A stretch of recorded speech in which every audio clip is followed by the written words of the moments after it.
আজকের আলোচনা একটা বাংলা অডিও গল্প নিয়ে। বেশ জমাটি গল্প। নাম বাদলা রাতের হোটেল।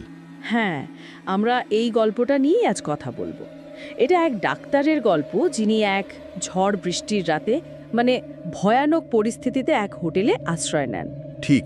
আর সেই হোটেলেই কিছু অদ্ভুত বেশ ভুতুড়ে ঘটনা ঘটে তার সাথে। আর আমাদের উদ্দেশ্য হলো গল্পটা যেমন আছে যেভাবে ঘটনাগুলো ঘটেছে সেগুলো পরপর তুলে ধরা। একদম। ওই যে গল্পে স্লিপ প্যারালাইসিস বা বোবায় ধরার প্রসঙ্গ আছে, সেটাকে আমরা গল্পের অংশ হিসেবেই দেখব, কোনো ডাক্তারি বিশ্লেষণে যাব না। না না, একদমই না, গল্পটাই মুখ্য। তাহলে শুরু করা যাক। সালটা ছিল ধরুন 1998। একজন ডাক্তারবাবু, তিনি প্রতি মাসেই নিজের গ্রামে যেতেন, বিনামূল্যে চিকিৎসা করতে।